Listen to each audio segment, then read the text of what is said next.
absolutely would like to be fluent in French, and then plan to spend several months in France being able to speak the language. I have no facility for language. This is a struggle for me, but I'm determined.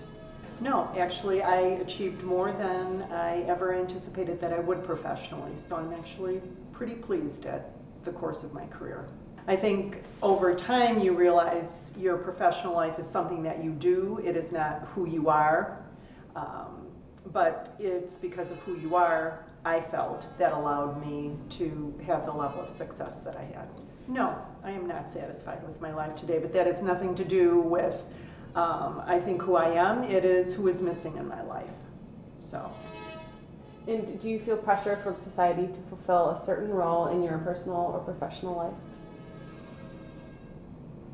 I don't think so, and I actually don't feel that I ever did. But I believe that has more to do with the time in society when I was born, and kind of coming of age during the beginning of the women's movement, and kind of benefiting from all of those things. I'm very excited. I'm almost 59 years old. I'm enthused about becoming 60 years old and looking at the changes that have occurred. So I think I really benefited from growing up, if you will, in the 60s and 70s. But there were 2 times professionally where I became very much aware not only that I was a woman, but I was, in some instances, the only woman. And typically that isn't anything that I paid attention to or entered my frame of reference. One, I was in a meeting. There had to be 20 people in the meeting. I knew everyone in the room. I had, on any number of occasions, met with them differently, subsets of that group. And I all of a sudden looked around and realized not only was I the only woman, there were no people of color in the room.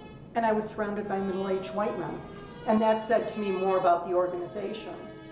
And then I started to think, why was I in this organization? So that was a little jarring. But was it uncomfortable being there? No, not at all. The other one was when I was negotiating, for my very last position, negotiating salary. It was a very traumatic time within the organization, and the person who would become my boss, he and I had gone back and forth probably 6, 7, 8 times. And I felt in a very powerful position. I was prepared to leave. He needed me. That's very liberating when you have nothing to lose. And when we concluded, and he said to me, "You are one very difficult woman to please." And I said to him, the only person who is allowed to speak to me that way is the man in my personal life. You are not that man. You'll never be that man if you choose to say anything like this to me again. It's over. And he apologized, and we went on.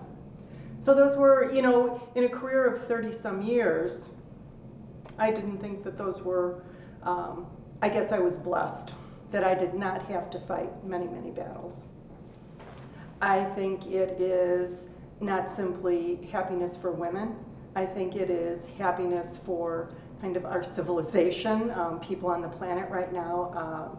These are very tumultuous and traumatic and chaotic times. I don't think we as a people are happy. And I don't believe it has anything to do with gender per se. I think we have lost a moral compass on this planet, and I think that is really causing great personal and societal pain. Young women, they need to be themselves. They need to absolutely find out, look deep inside what makes them happy. Time is very short, and their pursuits, their career choices, their relationship choices, their lifestyle should be what engenders a sense of peace and happiness within them, not expectations of other people.